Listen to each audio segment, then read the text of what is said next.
Okay, fantastic. Well, thanks everybody for staying on.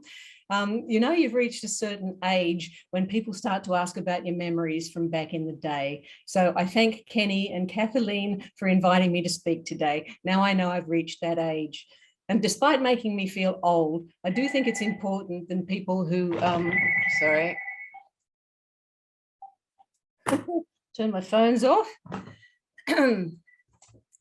So I think it's important that people who do have long histories of being involved with coral reefs do speak about them and talk to younger people about them, because coral reefs are changing so rapidly.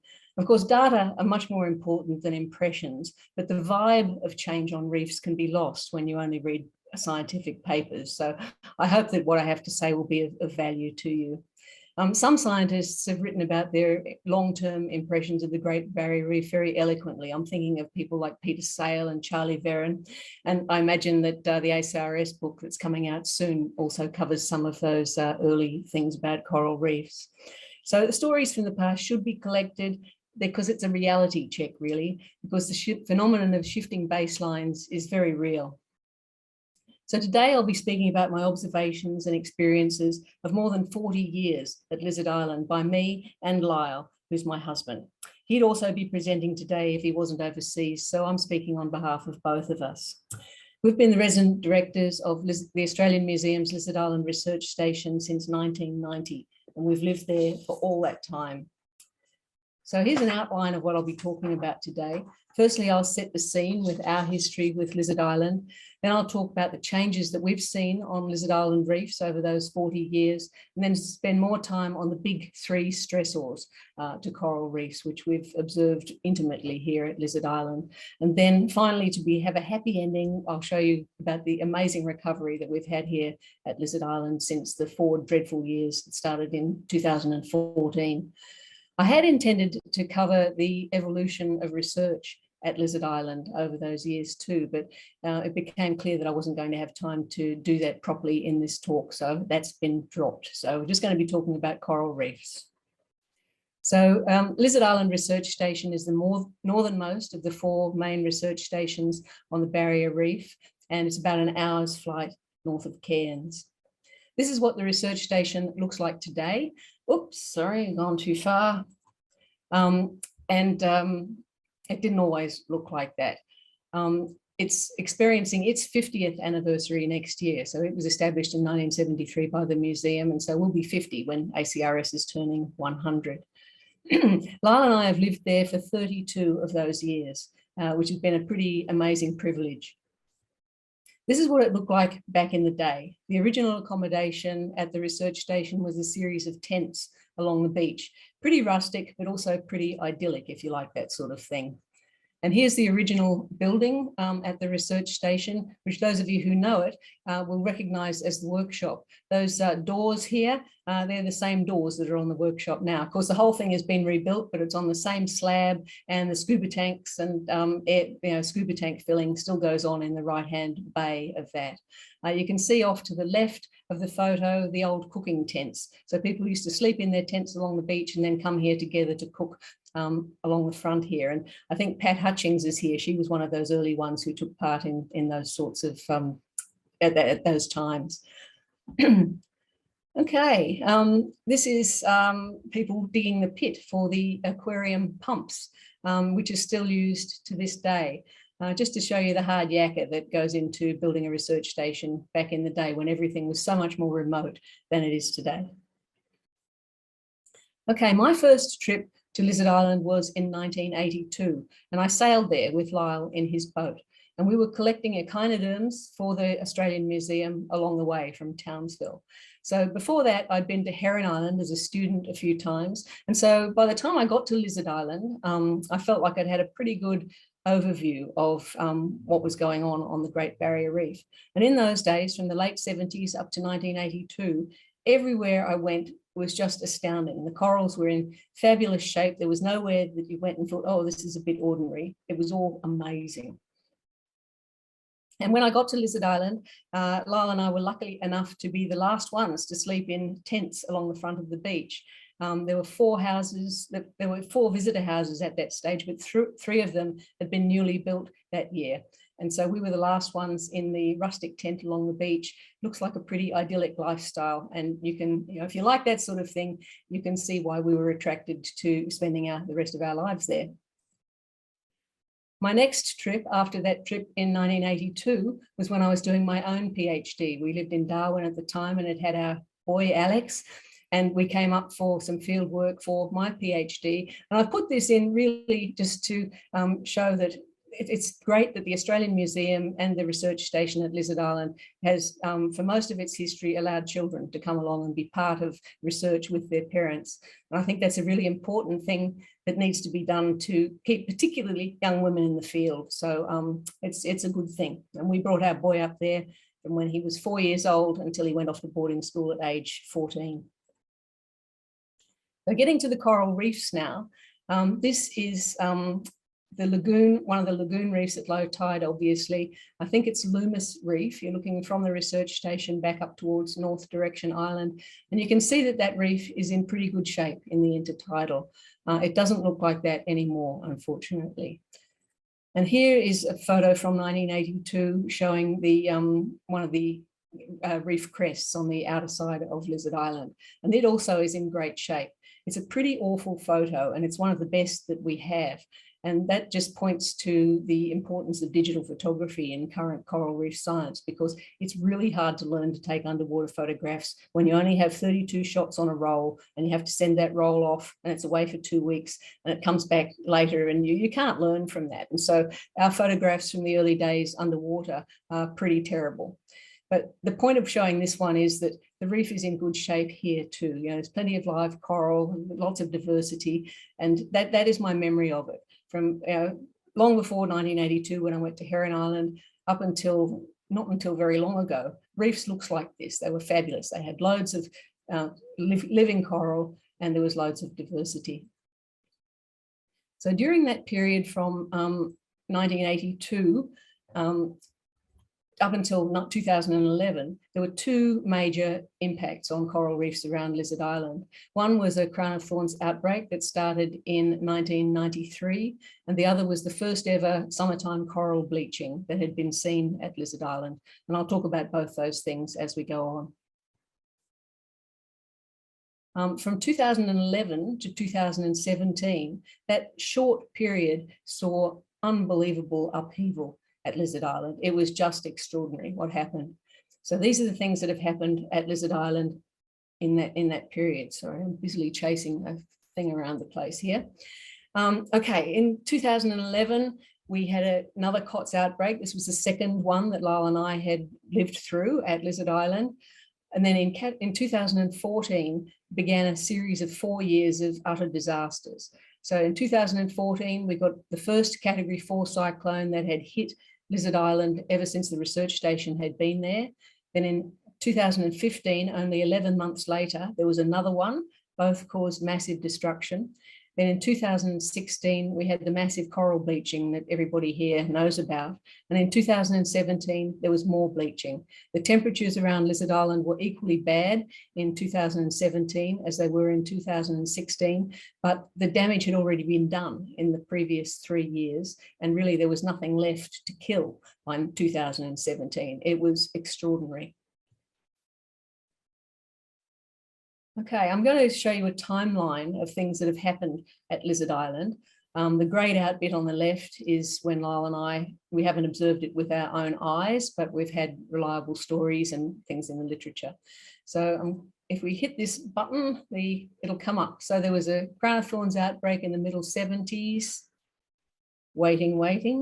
There was a crown of thorns outbreak in the early to mid 90s. Then we had the first bleaching event.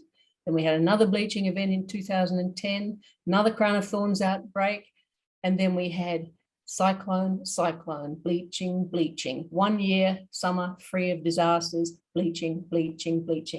You can see that the frequency is just increasing and increasing of all these disasters. It's been shocking to witness. Okay, moving on to each of the three big impacts now. We'll start with crown of thorns starfish. There've probably been 4 known outbreaks. Well, there've been 4 outbreaks at Lizard Island.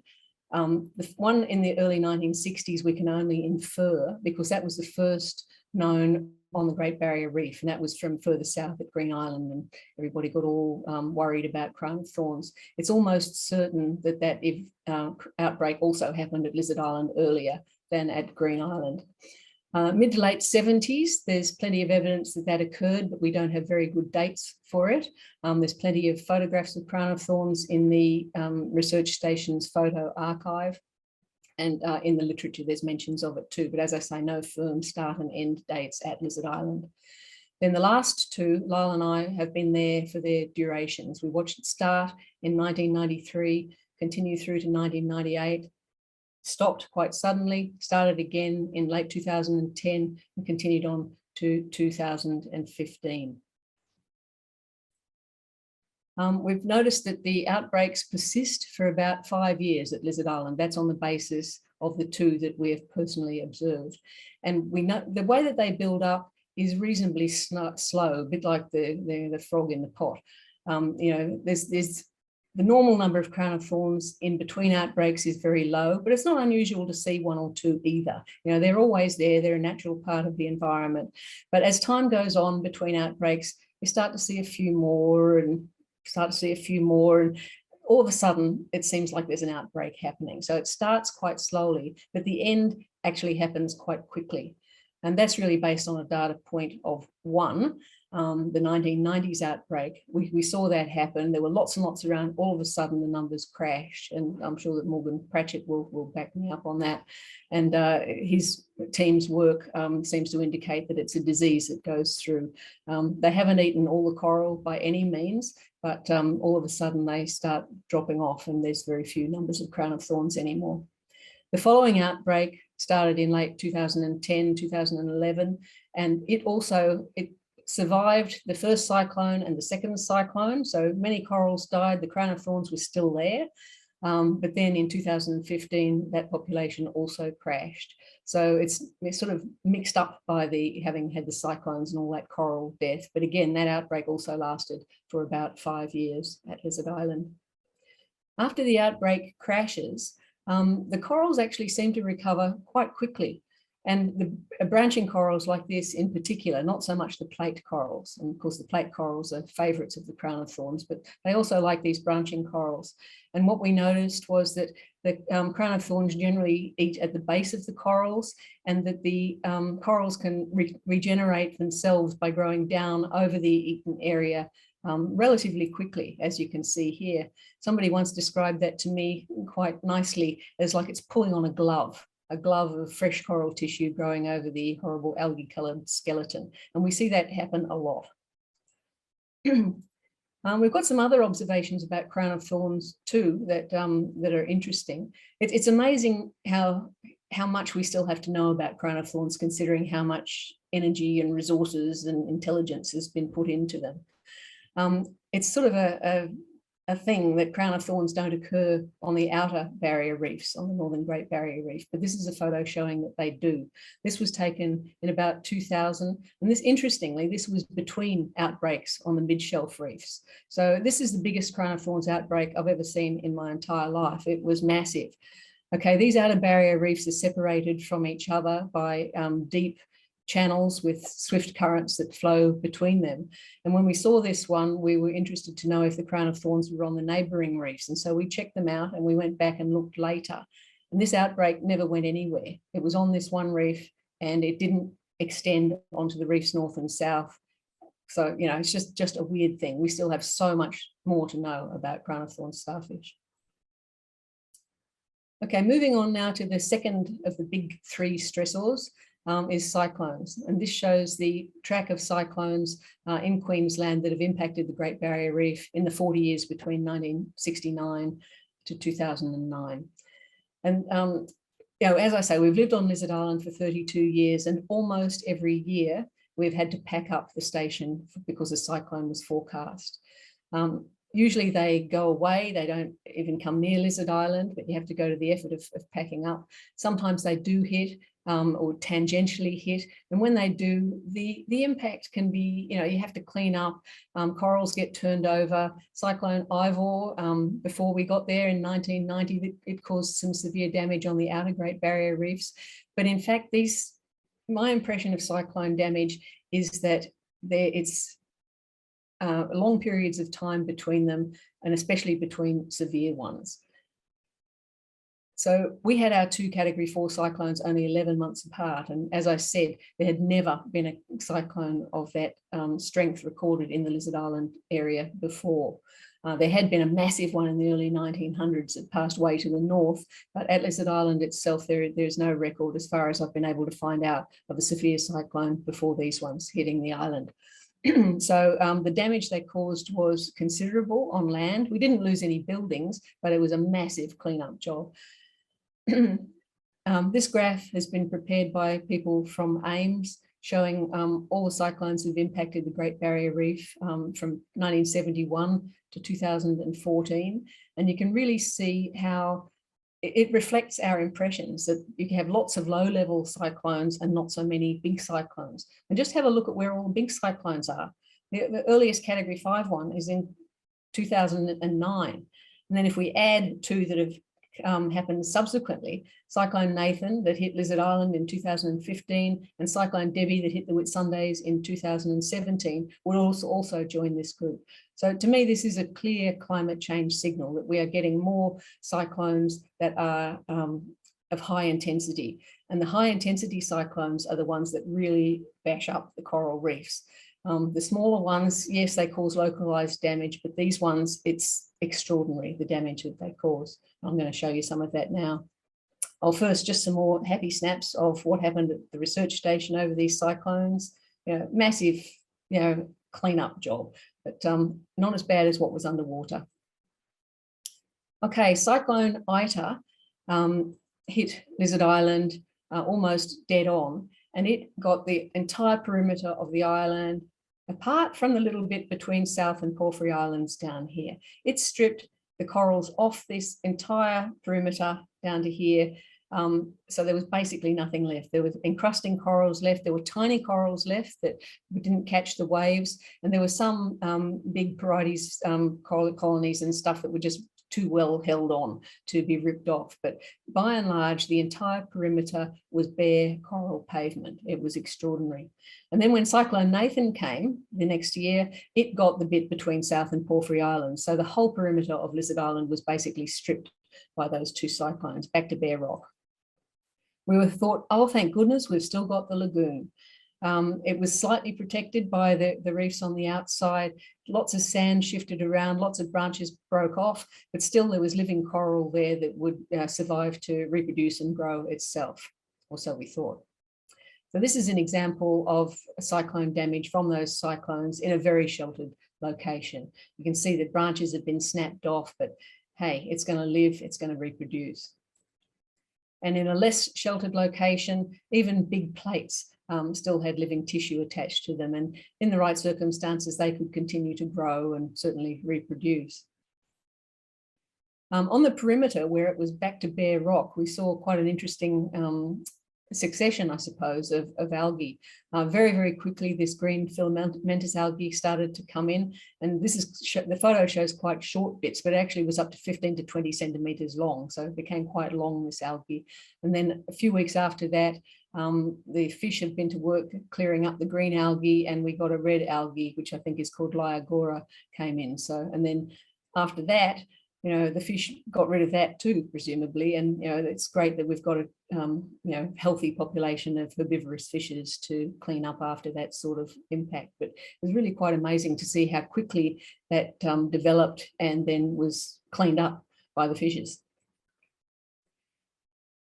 This is showing the same area at North Point, 3 years after that initial cyclone. So this area has been through 2 cyclones where basically everything above about a centimetre in terms of branching corals was gone, and also coral bleaching. So even that quickly after the coral bleaching, you can still see things starting to come back. Most of these corals under the arrows are big as your fist or 2 fists, and the ones that you can't see terribly well are the smaller ones. And there's lots of them, 1 centimetre to 5 centimetres in diameter. So little corals were already coming back in by that time. And it begs the question, of course, of whether these larger colonies are survivors of these disasters or if they're very early recruits. And my feeling is, just from the timing of it and looking at them, is that they were survivors, because even straight after all these things, including the bleaching, there were lots of little tiny corals left on the reef.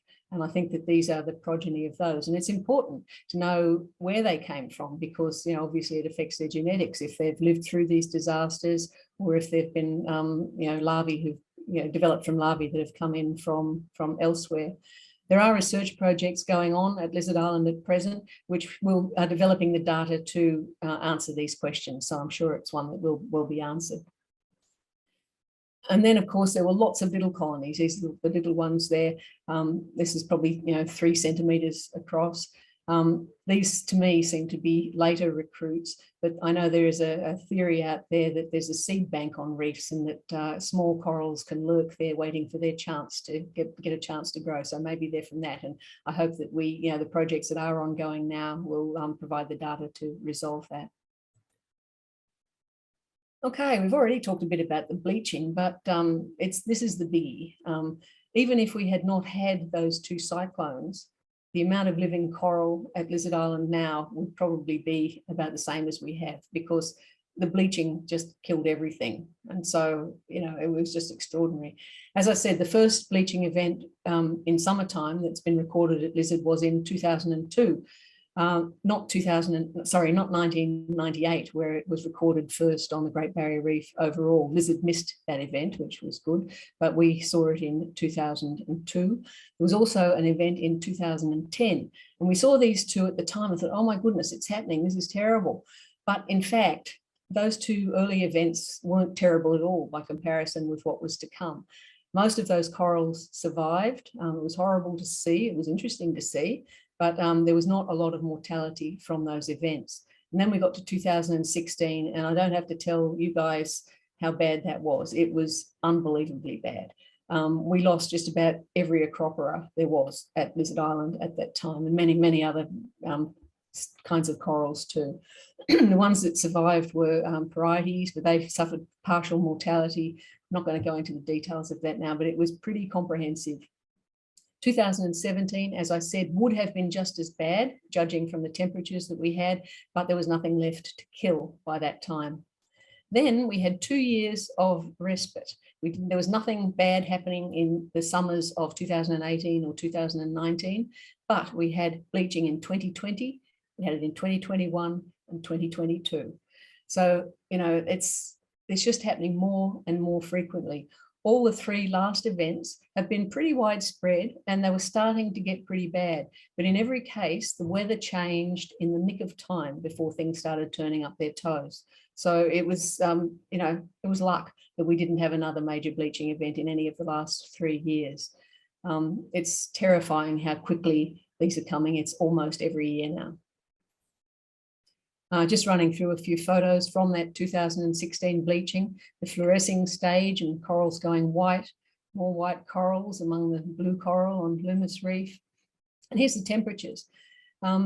If we say that the normal summertime maximum in this area is 29 degrees, which it might be a little bit higher, but just using that as an example, in 2014, the temperature snuck above that for just a little while and not by very much. In 2015, it was a little bit higher again. In neither of those years did we get big bleaching. We got big cyclones instead. But have a look at the temperatures in 2016. It's just extraordinary. So it's, you know, it makes me weep to think of all these changes that are yet to come from climate change. And this is what was left in the areas that still had standing branching corals after the cyclones, like in the lagoon. This was what was left. It was comprehensive. Standing corals dead, covered with algae after that 2016 bleaching. And here they are again, but here's the little sign of hope. They didn't all die. Here's quite a big little one. That one's probably about 5 centimeters across. There were, you know, these things happened a lot. There were lots of little ones that survived. And so although the reef as a whole looked pretty awful, these are the seeds of hope growing in the shadows here, and they did grow. There he is, that little one in the hole. And not every bit of every colony died in the bleaching either. This is after the bleaching, and you can see that almost all of it is dead, but there's one little branch down the bottom here that still has some living tissue, and that is beginning to regrow over the dead coral skeleton too. This didn't happen terribly much, only on some of these bigger branching corals, but it is a mechanism for reef recovery that I think is probably overlooked a little bit and could use a bit more research into. There it is again, the closer up of that bit growing over the dead skeleton. So since then, we have had really strong recovery in some places around Lizard Island. I was, after all those 4 years, I thought, well, we're never going to see a good reef again in this area. It's just not going to happen. And we've been absolutely astounded to find that it has. And it's happened at a speed that I frankly find quite incredible. This was taken in 2021. This is at Max Reef near Lizard Island. That reef, I can tell you, hand on my heart, it was stripped back to bare rock. There was nothing there. This has all come back since then. It is extraordinary. Now, just to look at the same place, okay, this is North Point at Mermaid Cove. This was before the cyclones and the bleaching, and it had recovered from the 1993 to 1998 Crown of Thorns outbreak. Okay, that reef is in really good condition at North Point. This is the same area in 2016 after the cyclones and the bleaching. There's nothing that you can see in that photo. There are little ones in there, but you can't, they're so small that they're invisible at this scale.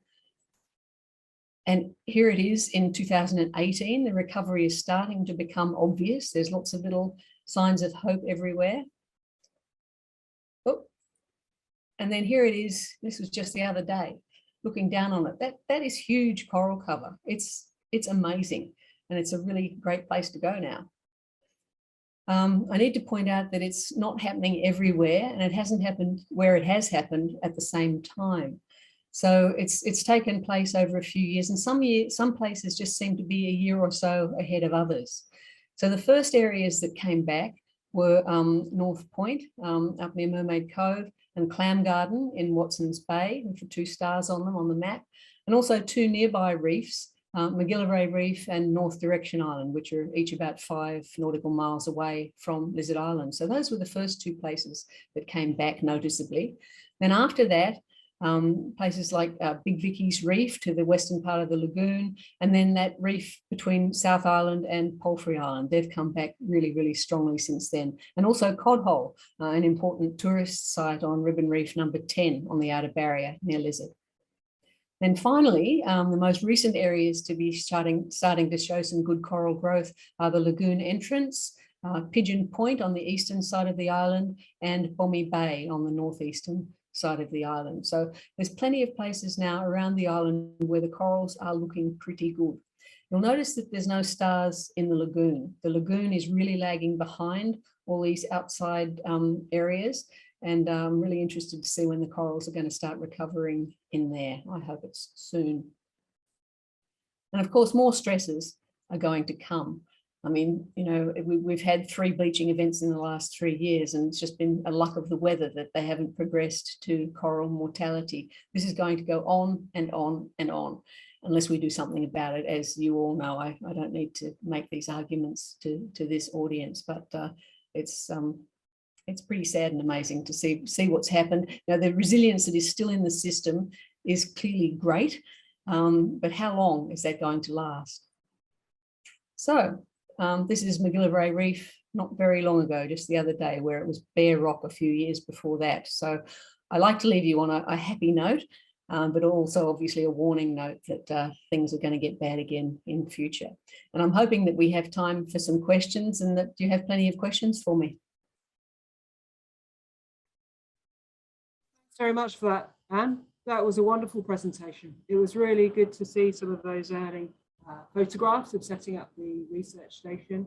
And there were a few big waves of chat activity when you were talking about the research station being a family-friendly station. That was something that gained a lot of support. And I think a lot of researchers really understand how critical that is to people's careers at certain times in their lives when they've got young children. And also there was a big wave of activity when you were talking about the spots of recovery around Lizard Island. I think people were very happy to see that. So does anybody have any questions at this stage for Anne? feel free to unmute yourself and turn your camera on if you feel so inclined.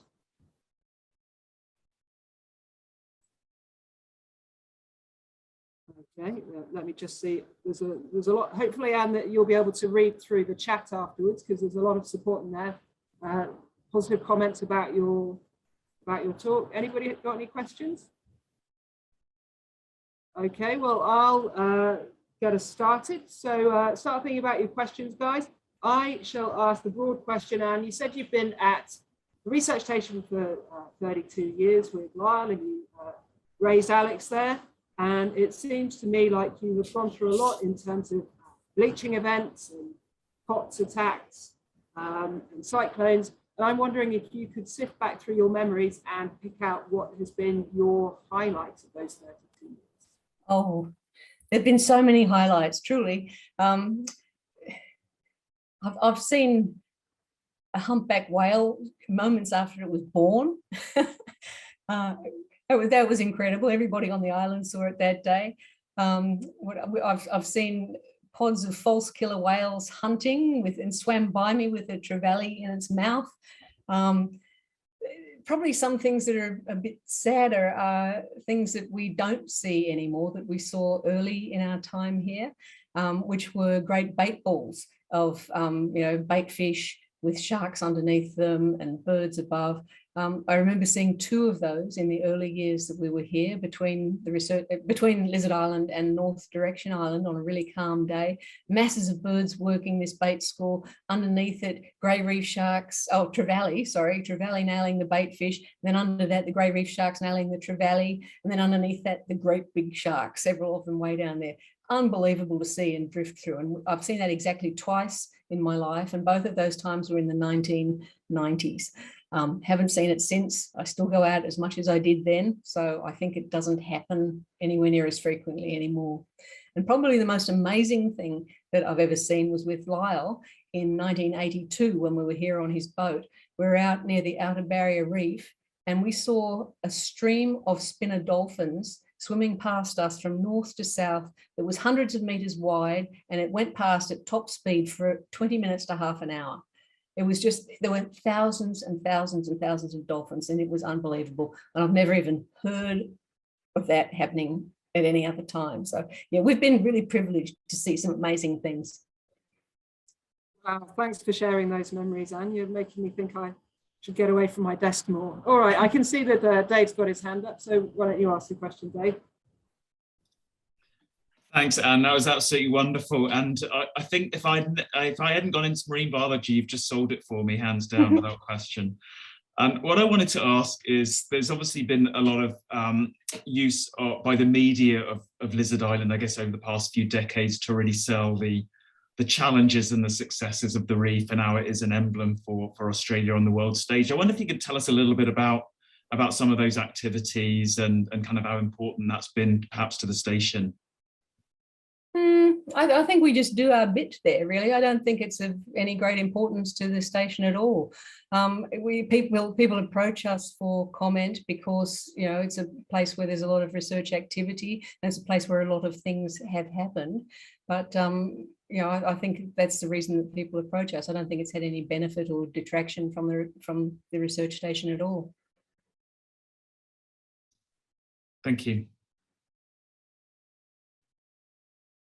Go ahead, Selena, I can see you waving there. Thanks, Anne. That was really wonderful. Now that you mentioned fish, I just wondered whether you've got any overall impressions of how the fish populations have fluctuated through the various big events that you've had, the cyclones and the bleachings. Yeah, certainly. I didn't mention them deliberately because there wasn't really enough time to go into it. But in a nutshell, after all those disasters, really the little fish suffered. You know, the little fish that need to hide in coral branches and things. There was really much fewer numbers of them. But the predators and the herbivores actually did quite well. The coral trout was swimming around looking really fat and happy. They were having a much easier time getting a meal, that's for sure. I didn't notice this myself, but we have a lot of research done here on cleaner fish, and the cleaner fish researchers came back and although it was, I was blind to it, the number of cleaner fish was really decimated by those events. But I'm happy to report that the number of cleaner fish has come back up again now too. Jessica Hoey, I can see you've got your hand up over there. Thanks, Sarah. Thank you so much, Anne, for such an amazing talk, and thank you to you and Lyle for all of your years of service to the Great Barrier Reef and providing the best research station, I think, anywhere in the world. And also for supporting people that have kids to go into the field. I know you've supported Andy and I for many years, and our kids will never forget it. My question to you is there anything, after all the years that you've been at the station, is there anything that you wish you could have studied, or you wish there was more study on, whether it be on island or in the sea? Oh, that's an interesting question.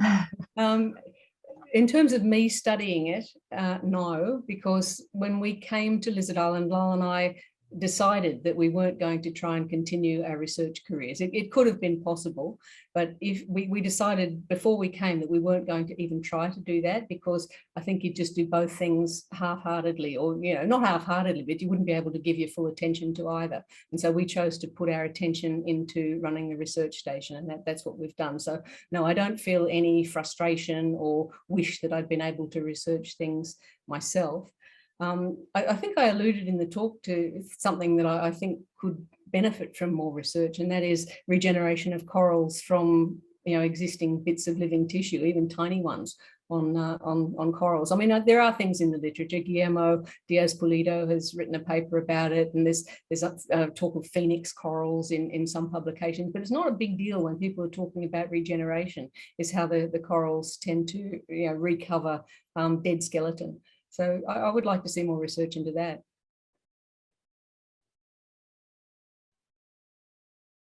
Thanks for that, Jess and Anne. Okay, does anybody else have any final questions for Anne before we wrap up? Okay, I can see Kathleen's got her hand up. Hi, Anne. Thank you so much for your wonderful, wonderful talk. I am curious, what do you think the state is of the reef with regards to cuts? Because I know that I saw a couple of them while I was there this year, and I know that we discussed it briefly, but what do you think, the state of cuts is with regards to potential outbreaks into the future? Yeah, well, I think the next COTS outbreak is coming for sure.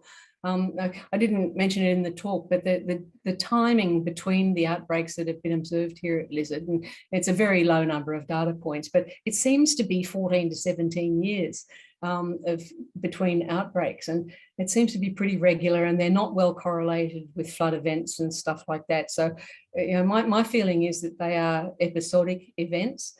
And they certainly start in the Lizard Island area, but it remains to be seen whether Lizard Island is the south end of that area, and they actually, there's more activity further north, and it's really because there's not been a lot of looking up there.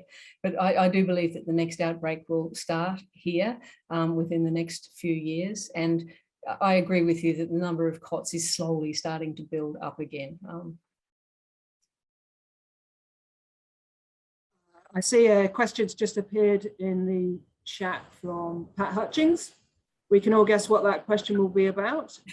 Have we got any thoughts on how the non-coral species have coped with the loss of habitat? She's thinking about crabs and worms associated with the live coral. I tell you what, Pat, that's something that also needs more research. There has been research on the little critters, and there's not been a lot since all the disasters, and so we could certainly use some research on that. My feeling is, considering the two big ones, the corals and the fish, are bouncing back quite beautifully, I would suspect that the other ones are too, because they've got much shorter life cycles and all that sort of stuff. So I doubt that they're suffering, but it's a question that needs to be answered.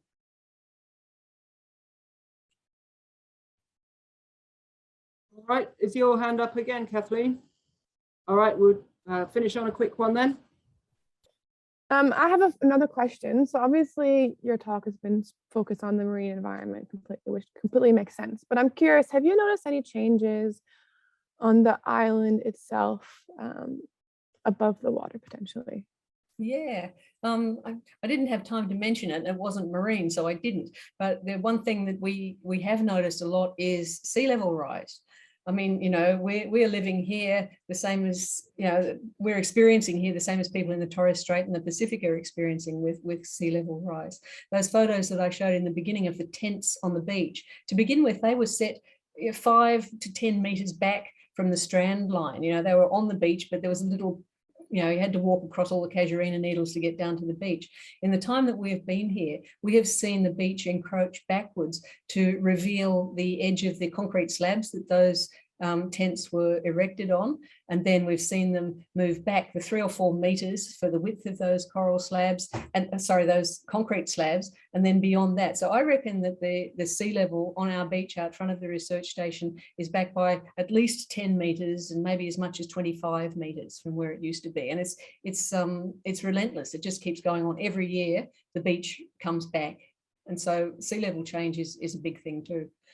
In terms of the animals and stuff on the island, not really. The you know, the big goannas that are here, sometimes people come and they were here 10 years ago and they say, oh, it doesn't seem like there's as many goannas as there were. But I don't see that. I think it's more, you know, when people are here episodically, you know, if they're here when it's nice and sunny, they see lots of goannas, but if it's a bit cloudy, they don't see so many goannas. But we live here all the time and I haven't noticed any difference in the goannas or the birds. Big thing we've had was an invasion of water rats, native water rats. We had no land mammals on the island at all, apart from bats, until 2009. And then all of a sudden, water rats came in from somewhere, we don't know where. And so they've now invaded the island and are busily tussling with sea eagles and the goannas to be top predator. And initially they had a big impact on the ghost crabs along the beach, but that seems to have settled down now. Wow, thanks for sharing those observations, Anne. It's a really interesting point about sea level rise. It's something that we often, I think, forget when we're so preoccupied with what's going on underwater on the reef. All right, having a quick flick through the chat, I can't see any other questions there, so we might well wrap it up. Just to highlight, Naomi Gardner asked, can you and Lyle keep going on forever, please? I'd love to do that. It's probably a sentiment we all share. That's right. Yeah, Lyle always talks about that, getting one with nice big beach wheels on it. All right, well, thank you very much for taking the time to put together the presentation and share your thoughts with the members of the Australian Coral Reef Society. We very much appreciate that. Okay, a pleasure. Thank you.